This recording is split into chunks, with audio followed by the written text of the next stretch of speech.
Bienvenido, profe John Magdaleno. No sabíamos de su pasado anzoátiguense. Sí, cómo no. Queríamos saber, más o menos parafraseando, acerca de lo que es el liderazgo. ¿Le parece a usted que se ha desvirtuado un poco la palabra liderazgo con estos gurúes de las redes sociales? Bueno, claro, originalmente son líderes de opinión los que considera la literatura. Por ejemplo, estoy pensando en Carl Loch, en ese libro famoso que se llama Los nervios del gobierno. Y el propio Walter Lippmann, que hablaba de líderes de opinión y la teoría de las dos cascadas. ¿Cómo se forma la opinión pública? Bueno, primero, la opinión de los líderes de opinión, es decir, o comunicadores sociales o intelectuales o gente que sabe, emite una opinión que influye sobre el resto de la sociedad. Yo lo que veo es que en general, al margen de los influencers, de las dinámicas en las redes sociales, hay mucha banalización del debate público en general.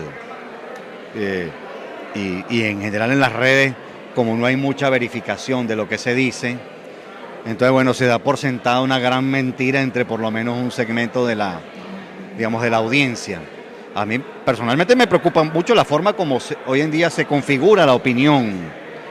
No solo porque no hay rigor, sino porque ahí veo una creciente intolerancia en las redes. Bueno, pero eso daría para una conferencia larga sobre eso. El propio Humberto Eco ya había advertido sobre esto, ¿no? En el modelo del toldo, ¿qué cree usted, este que nos explicaba ahora en la conferencia, qué cree usted en que ha fallado, por la razón que sea, el empresario venezolano en los últimos 10 años? Bueno, no puedo generalizar porque unos han acertado, otros han fallado. Los que se han mantenido pese a toda adversidad, bueno, mira, eso tiene mucho mérito. En un contexto económico, vamos, desafiante, como lo fue durante muchos años para el sector privado de la economía, con una política económica que consideraba al empresariado enemigo,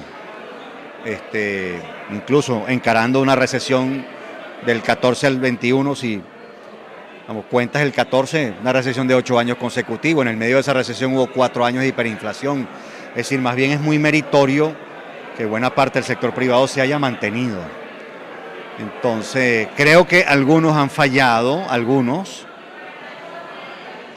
en el cálculo, por ejemplo, confrontando al poder, evidentemente eso siempre tuvo, no ahora, siempre tuvo consecuencias políticas. Otros han fallado, por ejemplo, en no desarrollar estrategias para cambiar, para adaptarse al mercado. Es decir, eso es una falla en la toma de decisiones de algunos empresarios, no puedo generalizar.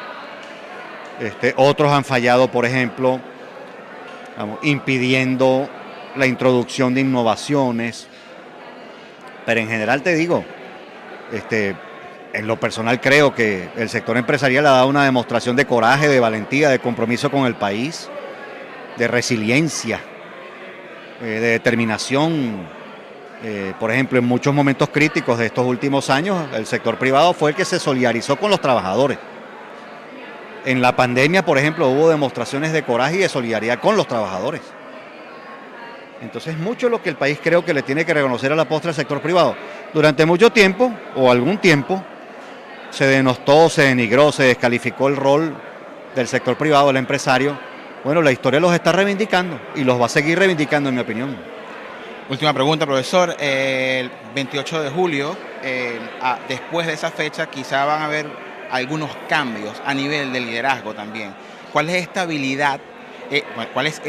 habilidad, que debe tener el líder post 28 de julio en Venezuela? Una pregunta muy importante y la voy a responder en clave genérica, no pensando solo en líderes políticos, sino pensando en líderes empresariales y en líderes sociales en general. Se lo agradecemos. Sí, cómo no, pensando en líderes sociales en general. El líder, digamos, que tendría que sobrevenir para la Venezuela de la transformación o para la transformación de Venezuela, es un líder mucho más comprometido con las comunidades, en mi opinión. Es decir, mucho más consciente de la realidad de la mayoría del país. Estos años deberían servir de lección para evitar cometer los mismos errores que condujeron a este episodio histórico. Tiene que ser, en mi opinión, un líder mucho más cercano, mucho más próximo. Repito, no estoy pensando solo en estoy pensando, por ejemplo, en un empresario, mucho más cerca de sus trabajadores. Obviamente un líder político tiene que hacerlo, pero especialmente el líder empresarial, el líder de las comunidades, ¿sí? Un líder me parece, vamos, más deliberativo, que dialogue un poco más, que discute incluso más profesionalmente. En las empresas esto es más o menos habitual, ¿sí? En la política es habitual en algunos círculos, ¿sí? Me preocupa el desarrollo de los acontecimientos en lo político por eso. Lo que se requiere es ampliar el debate público, un debate público mucho más racional, mucho más educado, ¿sí? Educado no por formación académica, sino por talante, por tolerancia. Y obviamente diría que una cualidad adicional de ese líder, bueno, es que tiene que tener conciencia de lo que viene. Lo que viene es la transformación de un país, no es de la noche a la mañana. Es decir, hay que tener mucha perseverancia, mucha persistencia, mucha noción de realidad. Los desafíos, vamos, que va a encarar el país son importantes, las transformaciones que deseamos no son de la noche a la mañana. Es decir, que noción de realidad puede ser otra muy buena cualidad del liderazgo para los tiempos que vienen. Profesor John Magdaleno, politólogo Gabriel Rodríguez para Noticias Neveri.